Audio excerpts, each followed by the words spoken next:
What should I write about in my journal? It's a very common question I get. I've long been a proponent of the power of journaling in our lives for creating an intentional life and career and family and all the things that we care about. But when you take a journal and you open it up and you crack it open and you stare at the blank page, that can be a daunting experience. So what do we do with that? Well, let's get into it and talk about it.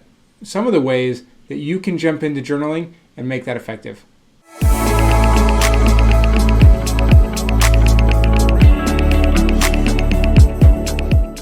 So for a lot of my life, I was a little bit off and on with journaling. I would start and stop and get out of the habit.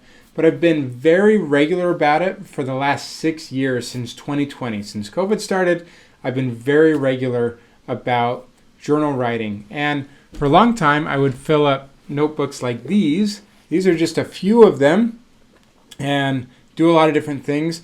And now I use a digital tablet called a Remarkable tablet that's still analog but digitizes things just a little bit. And so I can organize my journals in different ways and configurations based on my needs at the time.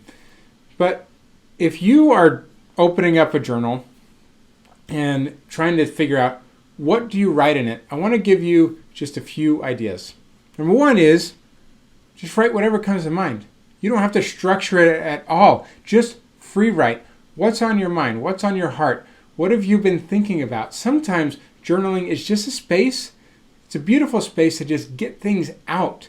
Things that have been running through your mind like crazy. You're exhausted. It just is a place to land. That's a beautiful place to do.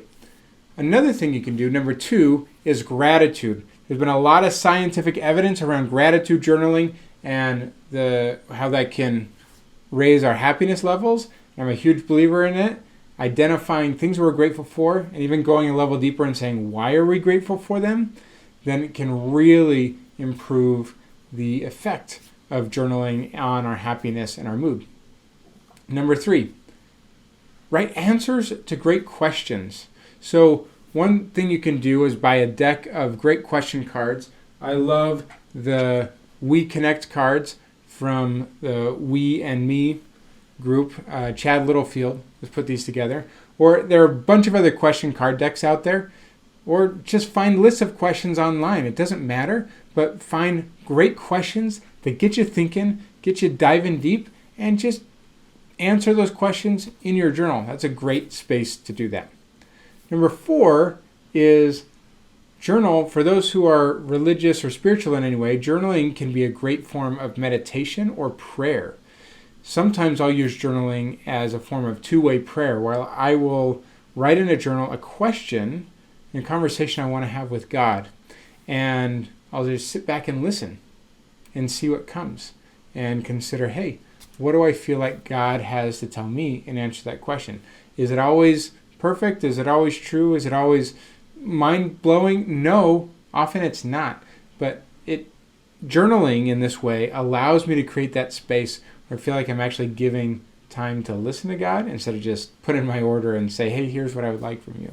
It's been a great relationship building piece in my spiritual practice. And number five I'll give you today is journal about your future.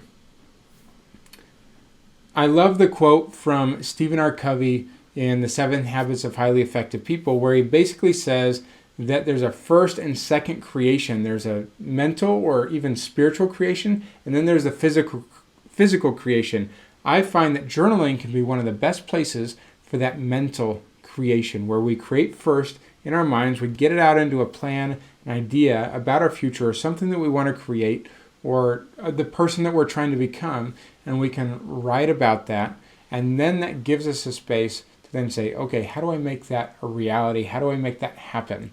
And that's a beautiful way to start the creation process before it becomes reality. So you can remove all stress and expectations around what a journaling practice has to be. It doesn't have to look like anything specific. It just needs to work for you. So if you love doing it just one time a day, like doing multiple times a day, or just free writing when you feel like it, all of that is valid as long as it's a useful tool for you.